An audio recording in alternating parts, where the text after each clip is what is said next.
that seems a bit brighter than normal? I Feel like you're under interrogation? I just feel like I'm under interrogation, yeah. You want to push the light back? No, it's fine. Okay. It'll be fine. I'll get used to it.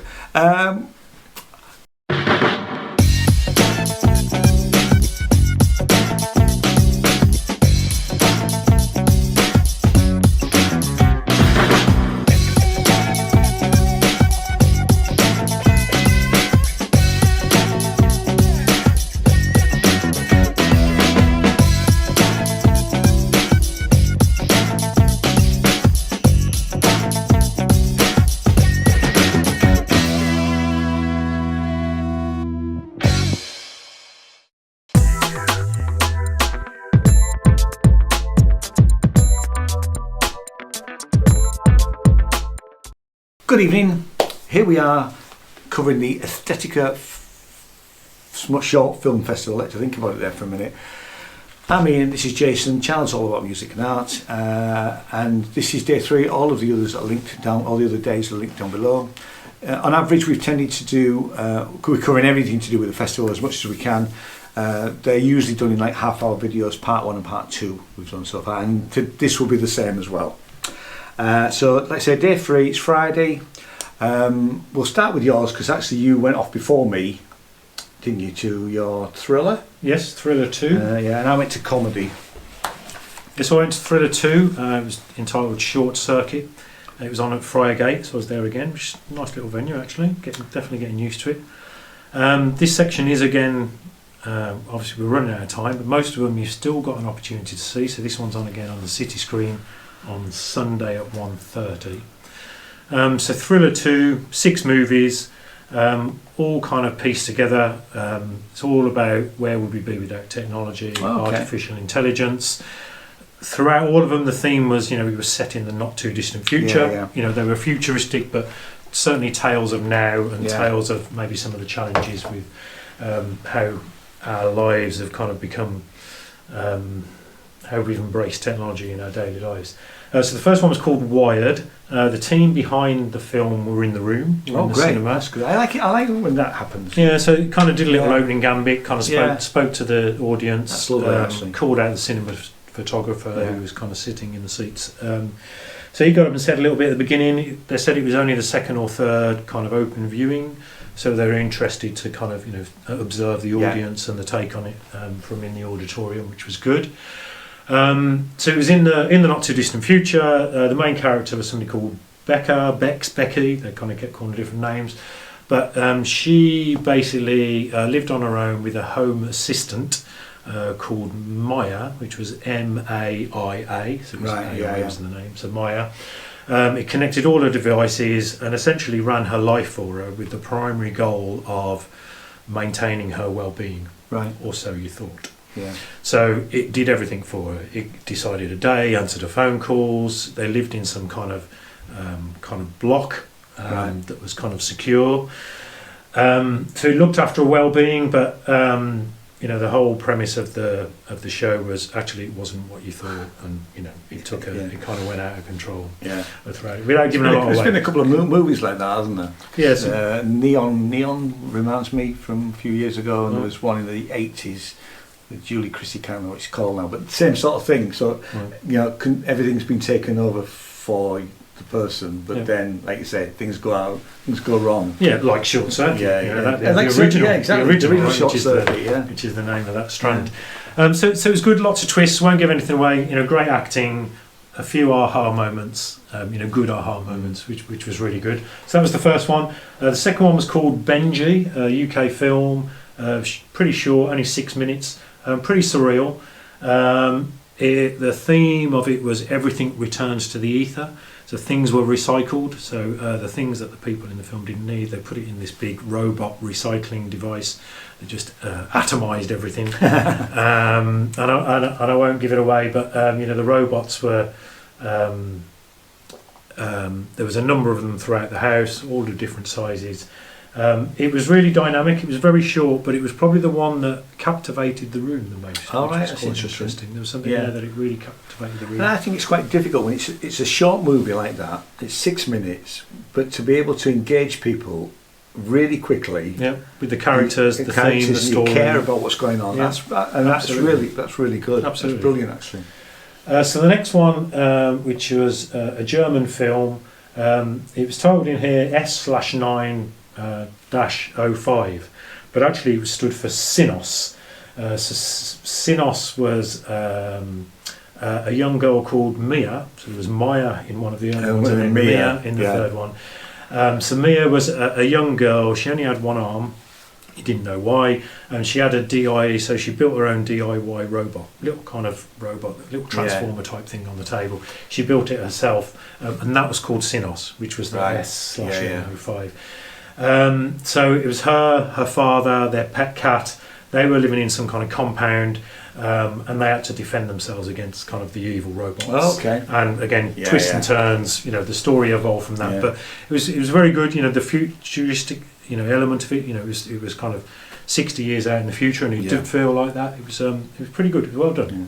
It's hard not on the thrillers to talk about them. Yeah, without giving it all away. I know exactly. Yeah, it's the synopsis, and that's about it.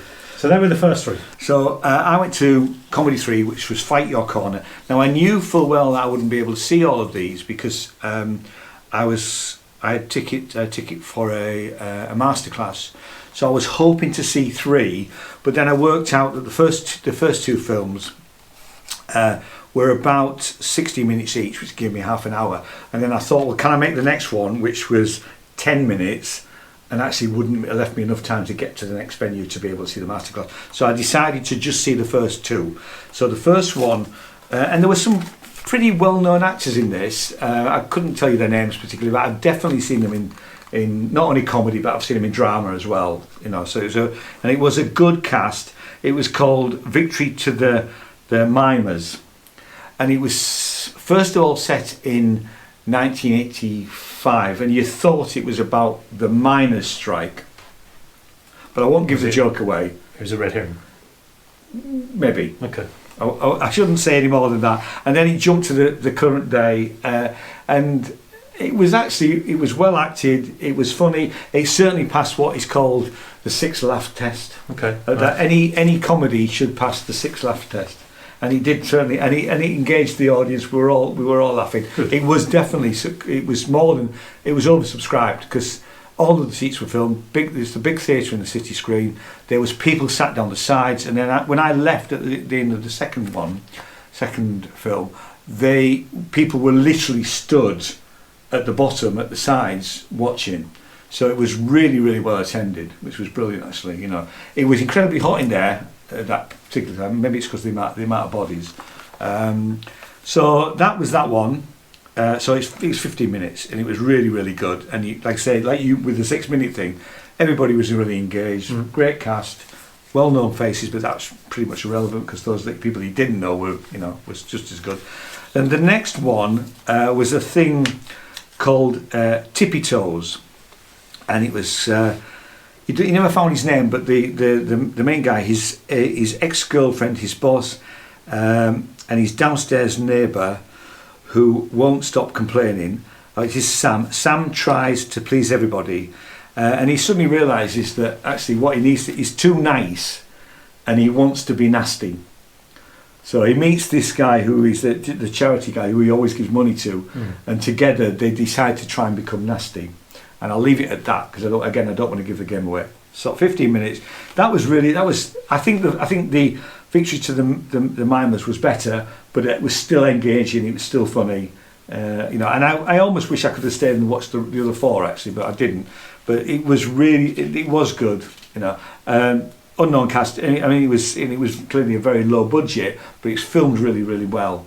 And he had nothing in his flat apart from a bin to sit on and a laptop computer, and he was doing he was working, and then he got it. He took it from there really.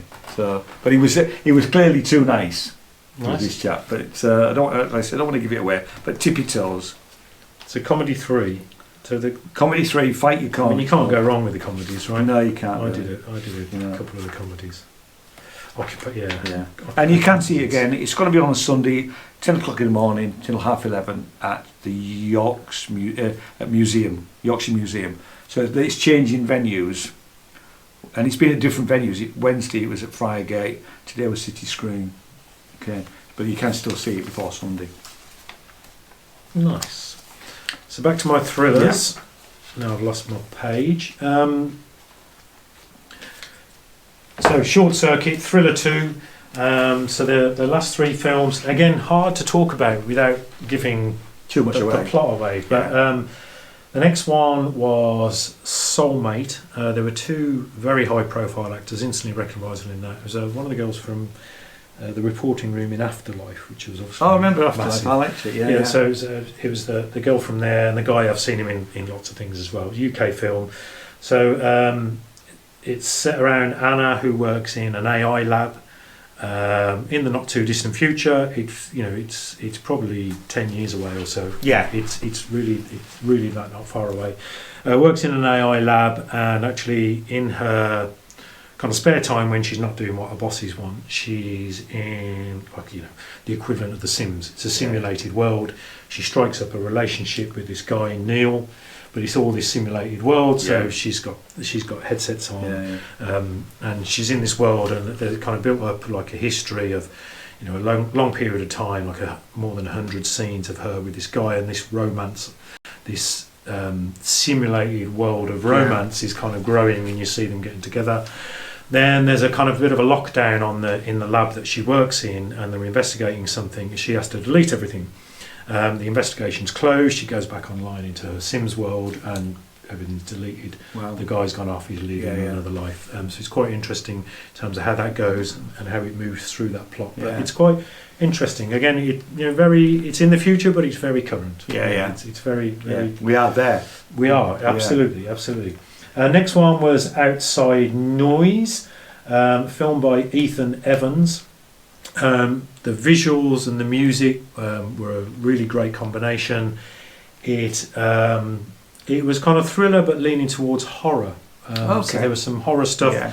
There was a few moments. There were a few scenes in the film that got I like the audience jumping. It built up the tension. People knew something was coming, but it still hit when it came. So that was really good. Again, really can't give it away, but that one was good. It was thriller come horror come experimental, but really nice mix. Really worth seeing. The last one in that section then was something called Ratty, and it was written, directed, and acted by the same guy. So it was kind of one man show, but lots of other actors, but obviously very accomplished. He did all that, written, directed, and performed in it. It was a thriller with everything you'd expect, but it was again in the modern twist. The as you say, we are there now. Yeah, we are. It was a writer, influencer. He gets trolled by fans because he made a disparaging comment about a new kid on the block, and then the plot twisted from there. So a very real issue in terms of people out there on social media with an opinion. It is a problem. Problem for all of us. Falling on the right. We've all been trolled at some point. So all very good. Short Circuit, all packaged together. All very much, a mixture of between the here and now and 50 years in the future, but a world that you can very much imagine is only just around the corner. It's really good. It's nice. So after seeing my two films, I had to hot-foot it across from the City Screen to the Explore, which used to be the York Library. And on my way, I did pick up a decaf mocha and a cinnamon bun. Okay, and I need to mention the cinnamon bun because. And I've not mentioned York seems to be missing a trick with a decent cinnamon bun. Anyway, it was not bad. Not quite as good as what you get in Walthamstow in Wood Street. Those of you that know about Wood Street know where to go. But I ate it on the way, so I was holding my coffee, my bag's on my shoulder, and I'm eating my cinnamon bun as I'm walking to Explore. Got there just in time. Managed to get a front seat at the front. And actually, that's worth mentioning that. Obviously, some venues are very big with a big screen, and that's great. You can sit at the back. Things like Explore, it's not the biggest room, and the screen is actually quite small. Right. So I chose to sit at the front whenever I'm going to a masterclass there, because for me that just works. I can get to see the screen a bit better. They don't always use the screen, but certainly this guy did. He did. So and he had some. So this was. the soundscape creating audio for film. Now I thought soundscape, it was going to be about creating soundscapes, and he, by his own admission, did Martin. If we've got his surname on here, Martin Beresford. I knew his name. I've seen his name on credits, and he's clearly very well known. He's Martin. Really informative session. Great guy. Took questions all the way through it, and he wasn't fazed by it. Had some really, really good examples of his work that he's running, and then he would break down exactly what he does and what he actually did. And I did make some notes on my iPad while it was going on. So, like I say, it's called the Soundscape Creating Audio for. So he's a production sound mixer, but obviously he runs the department really, and his job basically is to capture sound in whatever way is possible.